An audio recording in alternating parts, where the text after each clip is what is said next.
Nana Kwame Adjei-Brenyah does it again. We're here to talk about the era today. Whew, is this one a hard-hitting story or what, my friend? Did this just pull you in so many directions? At the end of it, I'm like, what did I read? Oh, I read that. I read what? Oh, like there was just this processing of this story that was incredible. And I kind of wanted to read it again, but I wanted to discuss it with you. And then I want to go back and reread it. This is our second Nana Kwame story, and both of these have been just surreal, but at the same time so grounded in how you and I might value or think about things. But at the same time, there's kind of like that gut punch that makes you reevaluate where you really put the value in truth. And I think it makes you question your own truth and what does the truth mean to you as you look at where our society and countries are going. Does this reveal a truth that is something that we want to happen, or is it something we need to start questioning about ourselves as a society? And the era definitely brings that, hard-hitting punch of, wow, if you look at our world from an outside perspective, if you were an alien floating above, this is kind of the strangeness that you would see as this story unfolds. I was watching this creative writing lecture that he gave online. You can watch it. I might be able to put a link to it down below. But he talks about, in the first movement of a story, that typically that's where you hear the advice, the character shows you who they really are.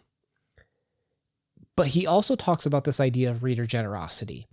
The idea that once we're diving into the story, right? So here, like in the beginning, you're almost kind of confused. Like, what's how it was class? What's a youth teen? What's a full middler? Like, there's all these words that you're like, oh, these are nonsense words.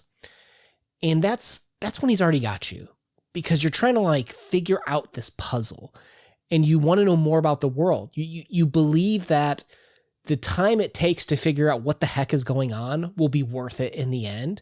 And I think that's what's so special about Nana Kwame's writings, is that he always delivers, in my opinion, on delivering in the end. The value of the story is always there, regardless of how, when it starts with this, how it was class, by the end, you're just like, wow, we do have that going on, don't we? Yeah, I think that a lot of people that may read this story that maybe come from a literary background, or if you are one of our readers that is more sci-fi based or fantasy based or any of the different genres, I think there's something a little bit for everybody in this story.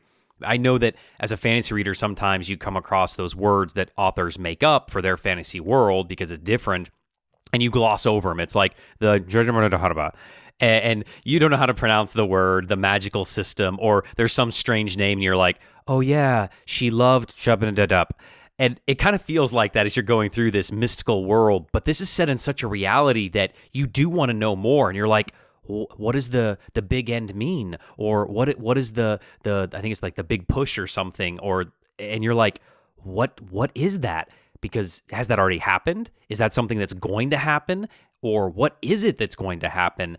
And I love the mystery or the air of it, because it does draw you into the story, and it's a page turner. It's the thing that is the hook. It's gotcha, and it's pulling you along at such a fast pace. When it ends, you're kind of smacked in the face, but you still want more. This story reminds me a lot of that Spring Break story we did by John Crowley, and I think we had a really good exploration where I think it is a little bit unfair when people say, oh, these are nonsense words, and we write it off. Right? When authors have this conjecture about how, well, we might change what words mean or how we articulate ourselves. And at first it might come off as like, well, by today's standards, you're like, okay, those are too colloquial, or they just make the people seem not as intelligent. Maybe that was the point. But at the same point, I think it's also worth pointing out how language evolves. And it evolves because it serves our purpose better than perhaps the current structure that we have today, right? If we change how we communicate to be more efficient, to get our point across faster, is that potentially better communication? And I can't help but wonder, there's this theme about, like you said, like the long big war or quick big war, whatever they were, the turn happened. We don't, at least I don't think, unless I missed it, we don't know what the turn is or was, but we know before the turn, we weren't honest, right? We were beating around the bush before we got to the point. And things are so much better when we strip away the structure, maybe like language, and now we're quicker to the point and we just tell it how it is. And that's clearly better than telling someone's and protecting someone's feelings is kind of what we're discussing. I think you bring up a really good couple of points. Is the shortening of language is something that I think has persisted through time. And for me, the way I took the turn was the turning point in history of when we became a better society. And I think that we've always taken language to suit our needs.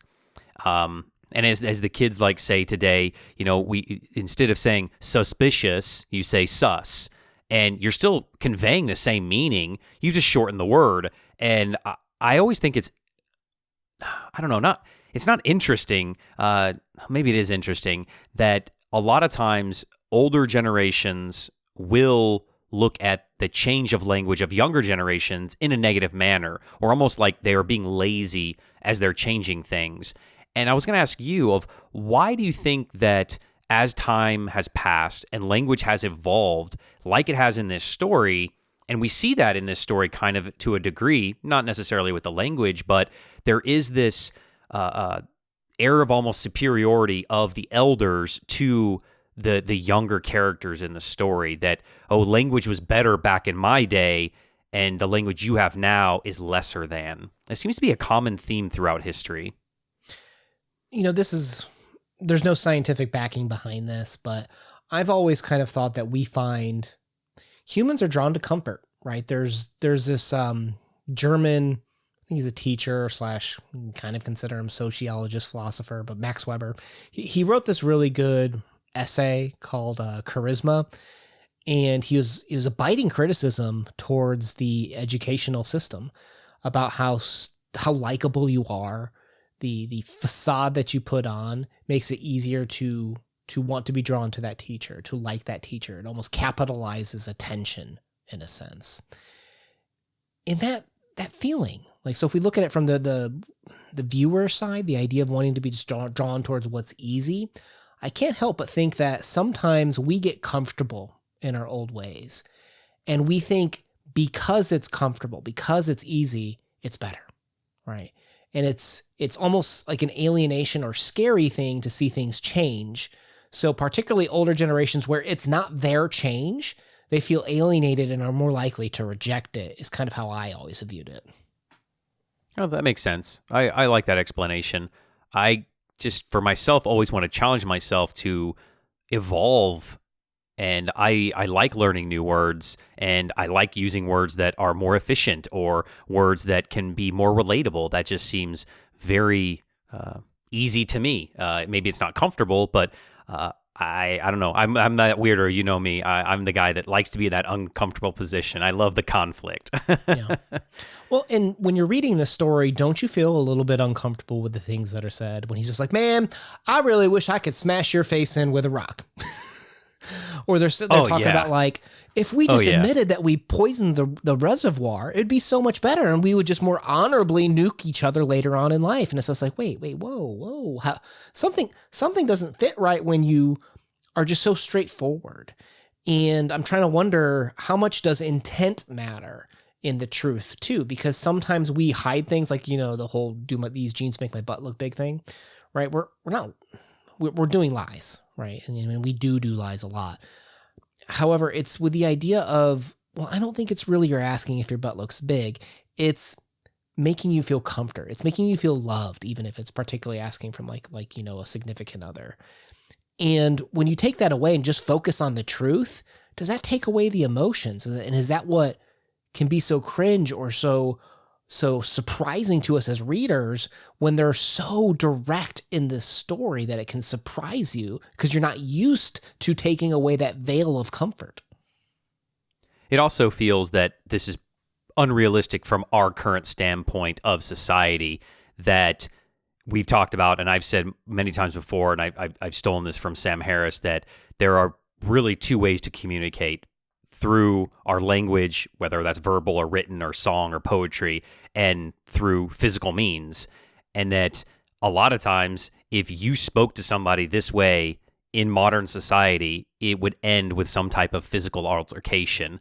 And while there's a little bit of physical altercation in this, most people just accept in this world of the era that you can speak to one another this way and it is okay. And that feels almost unrealistic to us because there's a sense of civility that comes with lying, or just not placating, but just how people interact with one another in society. The hello, how are you doing? I'm good. How are you? All right, thank you. Have a good day. Like, that's all lies. It's all fake. But it does give kind of a structure to society. And that's all ripped away in this story. And we just have the bare bones truth of how people feel at all times. And that's hard to swallow. Let's move on to another point in the story, because I feel like there's a lot going on. So if the beginning is John Crowley, if it's the way we protect each other's emotions, I won't say the end, but as you move to the middle, we've got more about the opta selection. We learned about his sister Marlene, who has been genetically advanced, right? So it's like, okay, we have these personality traits, and it's almost like those old school RPGs where you got to choose your opening class, right? Like, I'm going to be the archer because they have higher agility and great eyesight and can do long distance attacks, right? It's like they're choosing their children to have the perfect ideal form of some trait, right? If we jack all of our effort and points or money or whatever it takes to be perfectly stacked in this trait, they're the perfect form of this trait. And it kind of made me think about, not that I think Nana Kwame was going for this, but it made me think about Plato's forms, the idea that there's a perfect form of love out there and we're trying to find it. Or if there's a perfect form of friendship and we're trying to find that. Like, this is almost like we think as humans we can perfectly craft these statistics and these stats to make humans perfect, right? And it's almost like if you're reaching truth, you've got the true form of honesty in relationships. And if we're taking these humans and optimizing them in a certain way, we can find like the true perfect form of a human, is kind of like where my mind went, at least when I read this. They've gone almost so far scientifically that they've broken down the core mechanics of how we work as a species and ripped away, I think, one, our humanity, and two, our emotions. And I think that those are things that kind of feed into our attraction to one another. And they've said, look, you don't need that stuff. If you can optimize a human and pair them with someone else with the exact same optimization, then they will be a perfect couple. They will be perfect in society. They'll be perfect workers. They'll be perfect parents. They'll have perfect children. And I think that's the kind of one of the main lessons of the story here is this something that we want as a society? Is this something that we're moving towards as we slowly start to more embrace our AI, chat GPTs, and as we embrace, our technology that's embedded so heavily into our lives, and then we start putting microchips in our brains and altering our own DNA? Will we want to alter the DNA of our children in the future? That's a tough question to swallow. That I think eventually, realistically, maybe, in a couple generations, people might have to start doing. Will that even really give you equality, I guess? Like, you enter a little bit more of the Harrison Bergeron discussion here from Kurt Vonnegut, where it's like we handicap people until they're equal, right? And here you're stat jacking, right? You're trying to get ahead. You're trying to move ahead of everyone. And does that create or change society? Do we have a better society where we're crafting the true form of people that we think need to exist? And I think we have this juxtaposition with the shoe lookers, right? We never really understand what they're going for. We understand that when, Ben gets sad, our narrator, he starts looking down and he starts looking like a shoe looker. And a shoe looker even like touches him on the shoulder, like, where are we going, man? Like, what's the point of life? Like, even though we can perfectly craft humans, we still have this class that we look down on, these people that we view as inferior and don't even recognize as humans.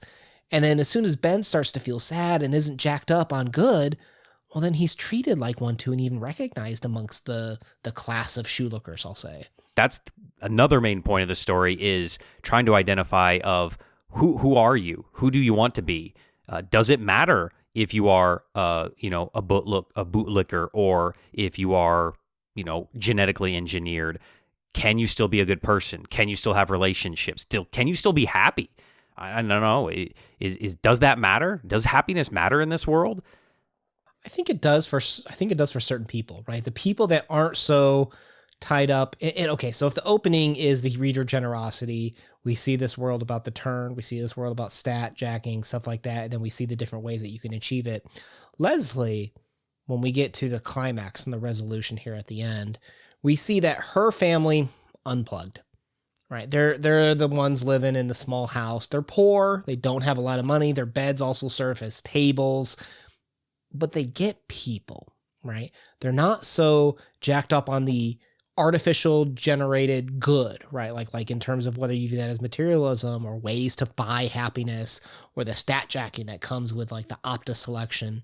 These are the people that just spend in the era hours just getting to know people. They're not watching TV, playing games and stuff like that.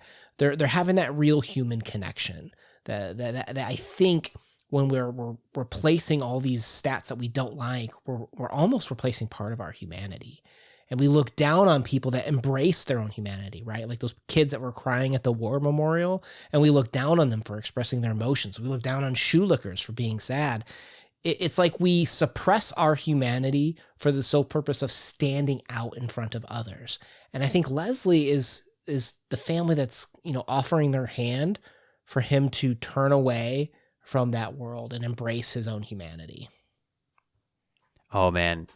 What's crazy to think about is that the human connection here is lessened by telling the truth more often. Think of that.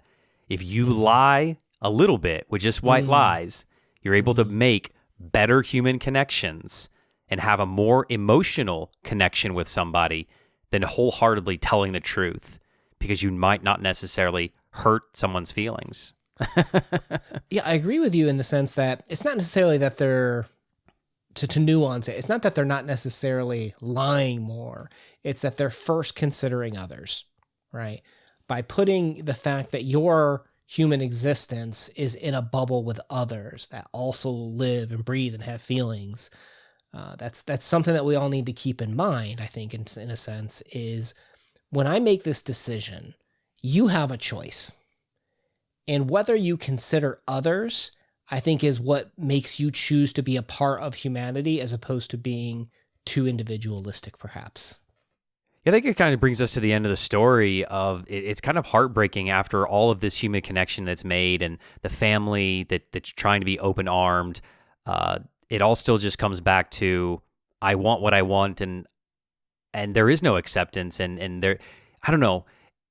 Do you think at the end when they're sitting there together and Leslie tells the joke, do you think that, do you see that the next scene is a happy scene, or they're dating?